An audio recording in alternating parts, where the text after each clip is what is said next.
Bien, mesdames, messieurs les ministres, mesdames, messieurs, je suis heureux d'accueillir pour la troisième fois en un an le Premier ministre israélien Benjamin Netanyahou en France. Cette visite est placée sous le signe de l'amitié franco-israélienne et de la profondeur historique de notre relation avec l'inauguration de la saison croisée France-Israël en France et la commémoration du 70e anniversaire de la création de l'État d'Israël. J'aurai l'occasion de m'exprimer sur cette amitié dans quelques instants, cette saison croisée et les perspectives d'avenir entre nos deux pays, lors justement du discours que nous aurons l'un et l'autre à prononcer tout à l'heure au Grand Palais pour l'inauguration de cette saison. Nous avons eu un long entretien avec le Premier ministre Netanyahou et des discussions approfondies sur la situation régionale, les moyens de préserver la stabilité du Moyen-Orient et d'assurer la sécurité d'Israël à laquelle la France demeure fondamentalement attachée. Vous connaissez la vive préoccupation que suscite dans nos deux pays l'instabilité régionale, y compris la présence militaire de l'Iran dans la région. Et j'ai redit au Premier ministre ma conviction profonde, partagée par nos partenaires européens, que l'accord de 2015 sur le nucléaire iranien devait être préservé pour contrôler l'activité nucléaire de la région, mais n'avait jamais été considéré par la France, en tout cas depuis un peu plus d'un an, comme suffisant et pleinement satisfaisant. À ce titre, nous avons eu une discussion qui, je crois, a permis des avancées importantes suite aux échanges que nous avions eus l'un et l'autre et aux échanges que j'avais pu avoir dans les semaines précédentes, en particulier avec, bien évidemment, les homologues européens et le président Poutine. Notre souhait est en effet d'avancer pour plus de stabilité dans la région. Je l'ai toujours rappelé et confirmé, pour nous, l'accord de 2015 est une étape qui nécessite d'être, en tout cas un bloc, qui nécessite d'être complété par un accord sur l'activité nucléaire post-2025, un travail sur l'activité balistique de l'Iran et un travail sur la présence régionale de l'Iran. Sur ce point, la question syrienne est évidemment cruciale. Et je crois que nous convergeons progressivement, les uns et les autres, vers un travail conjoint sur ce sujet et cette situation. Il est apparu que nous étions d'accord à mettre en place un mécanisme de coordination entre le small group mis en place par la France et les pays membres du processus d'Astana. Dans le cadre de ce mécanisme de coopération et de coordination, notre souhait est d'insister pleinement et de trouver la voie de sortie pour s'assurer, premièrement, de la pleine souveraineté de la Syrie de demain, ce qui est un élément extrêmement important pour la sécurité d'Israël, et la longue discussion que nous avons eue, je crois, va tout à fait dans ce sens. Deuxièmement, un changement constitutionnel sur lequel la Russie a d'ailleurs pris plusieurs initiatives. Et troisièmement, l'organisation d'élections libres auxquelles l'ensemble des Syriens présents sur le territoire ou hors du territoire pourraient prendre part.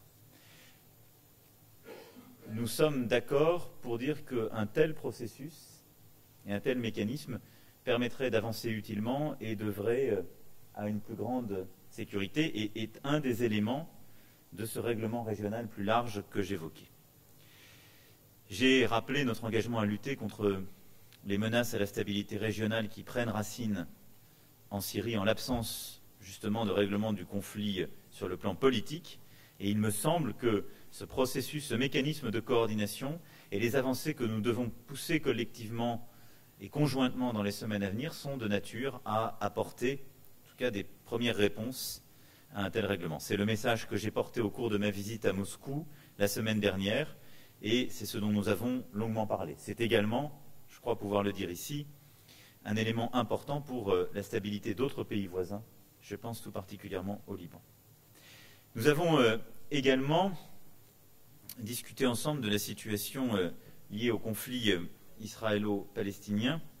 J'ai rappelé la position de la France, qui est ici connue et que j'ai constamment rappelé, quelles que soient les décisions prises par les uns ou les autres, notre attachement à une solution juste et durable, fondée sur 2 États, Israël et la Palestine, vivant côte à côte en paix et en sécurité, et en ayant l'un et l'autre Jérusalem comme capitale. À cet égard, j'ai fait part, Monsieur le Premier ministre, de ma vive préoccupation face aux menaces qui pèsent aujourd'hui sur les perspectives de paix. Et les événements des dernières semaines ont à cet égard alimenté une inquiétude légitime. Et j'ai rappelé à ce titre la position que j'ai constamment prise, une condamnation de toute forme de violence à l'égard des civils, et en particulier ces dernières semaines à Gaza, l'attachement à la sécurité d'Israël et la condamnation de toute forme d'expression, d'incitation à la violence ou de choix politiques portés par certains groupes, je pense en particulier au Hamas. Et c'est dans cet équilibre que nous nous situerons de manière constante. Aussi, pour faire œuvre utile, ai-je dit au Premier ministre Netanyahou le souhait de la France de s'engager davantage encore dans le règlement de la crise humanitaire aiguë. Nous avons commencé des discussions et même un travail important au-delà de ce que la France faisait déjà avec la Jordanie. Nous allons le poursuivre avec d'autres partenaires de la région et je souhaite en tout cas que nous puissions apporter une contribution utile avec nos partenaires européens, d'autres partenaires de la région. Et il me semble que c'est une réponse à la fois humanitaire à la crise aiguë qui se joue aujourd'hui à Gaza et une réponse utile à la sécurité et la stabilité d'Israël. Nous avons enfin pu échanger sur la relation bilatérale et sur les actions de coopération concrètes dans lesquelles s'incarne l'amitié entre nos 2 pays, une coordination étroite dans la lutte contre le terrorisme qui constitue une priorité absolue pour nos 2 pays, priorité dans le cadre de laquelle, je veux ici le redire, la coopération entre nos équipes, nos services est exemplaire et dont je veux, Monsieur le Premier ministre, à nouveau vous remercier. Des échanges économiques dynamiques que nous souhaitons encore renforcer en nous appuyant notamment sur les liens humains qui unissent nos pays. Ces échanges ont encore été illustrés lors du salon Vivatech, où il y avait de nombreux entrepreneurs, start-up, entreprises déjà à succès et investisseurs israéliens, par les échanges que nous multiplions et par la mobilisation de toute cette communauté pour soutenir cette année les événements que nous allons inaugurer dans quelques instants.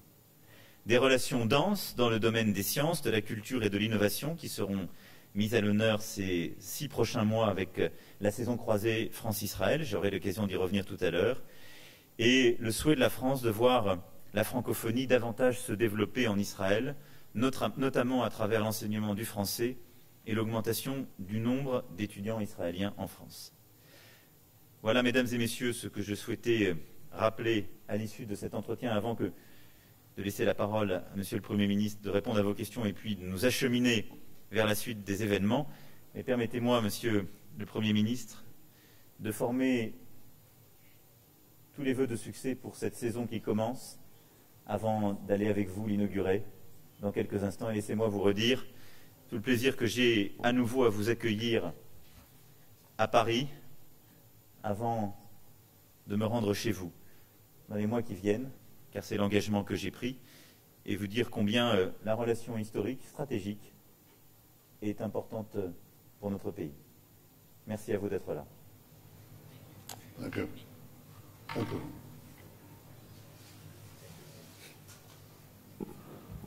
Thank you, President Macron, Emmanuel, for your warm hospitality, and I find our repeated conversations, including this most recent one, as being very useful, very productive. We obviously can't discuss everything that we discuss privately in public, but I think these exchanges are very important to advance security, stability, and prosperity in our region, and obviously to help both our countries advance towards the future in areas such as technology and science and culture. We are natural allies. We share the values of democracy, peace, and pluralism. We're going to talk about culture today. I was, like many Israelis, I was raised on Alexander Dumas and on Victor Hugo and on Émile Zola. I will talk about that later. But this is not strange to us. And it's not only not strange, it's part of our heritage. We have a common heritage. We have a community, a wonderful French Jewish communities, 200,000 of which roughly have emigrated to Israel and form a natural human bridge. So we are natural partners, and we are democracies. And today the democracies, France and Israel, all the democracies, share a common challenge. It has two words to it. It's called radical Islam. It challenges not only the democracies, it challenges Muslims. It kills Muslims. It does horrible things to them. And it has two great sources of aggression. One are the militant Sunnis, initially led by Al-Qaeda and now led by Daesh, and that has been largely crushed in Syria and Iraq. We must make sure that they don't have other outposts, because this is where they send their killers to attack France and to attack Europe and to attack the rest of the world. You said correctly that Israel and France are cooperating and sharing intelligence. I can only say to the citizens of France that I believe that these exchanges have saved many, many lives. It's very valuable for us, and I believe, as you said, it's very valuable to you. So this cooperation is something that we will intensify, because it's just so important for the security of our nations. Challenging Daesh is one thing, and there's another source. And the other source of radical Islam is the militant Shiites led by Iran.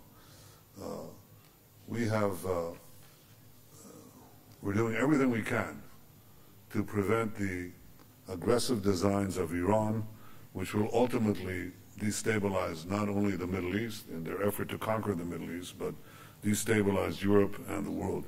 You've experienced 250 people lost here in terror attacks for one side of this radicalism.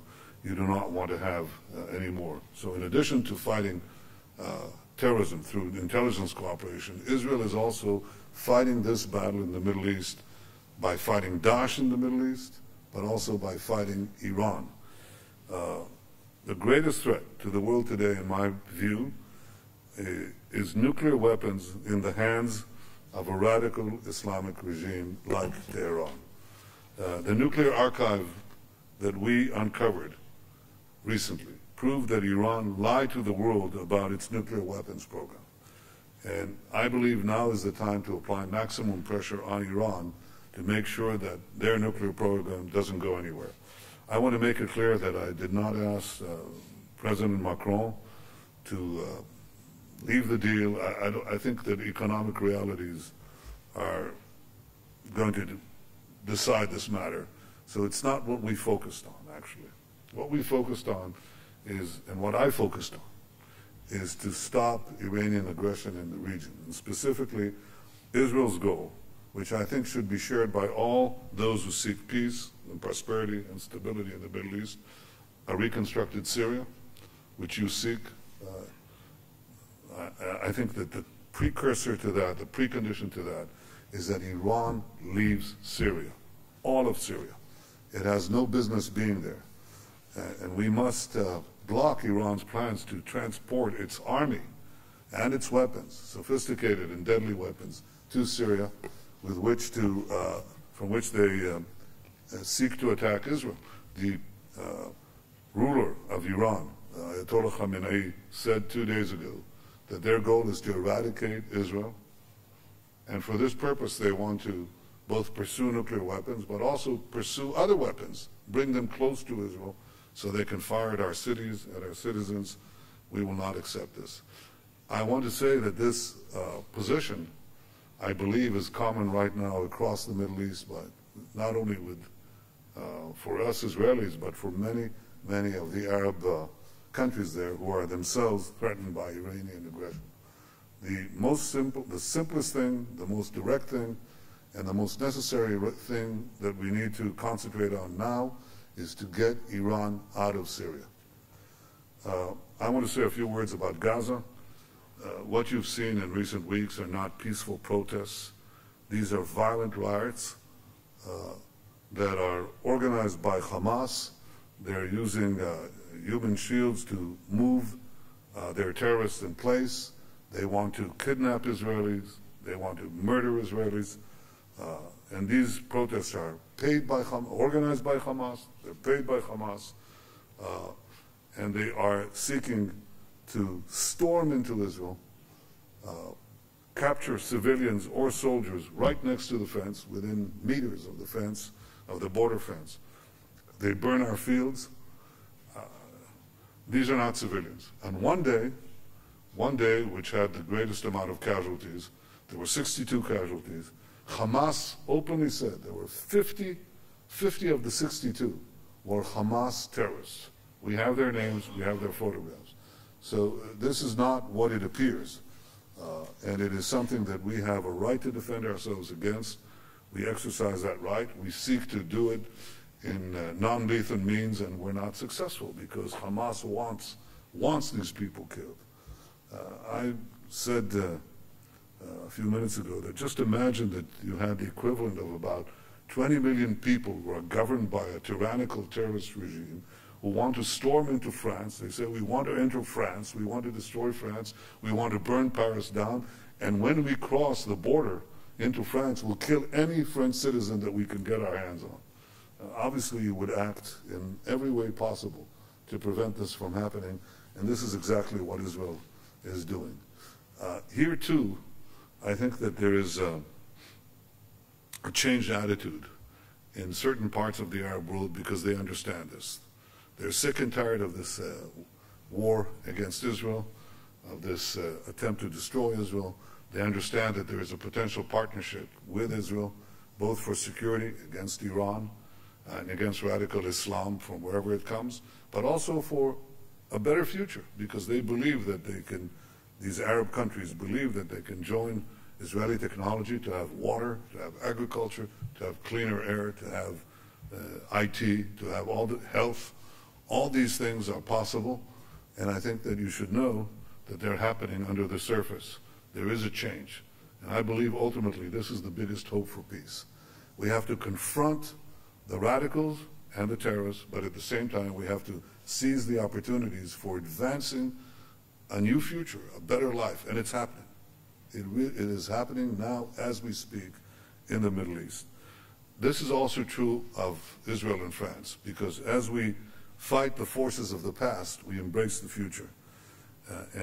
We both understand the value of innovation, the value of transformative technologies like AI, deep learning, quantum mathematics, and quantum computing.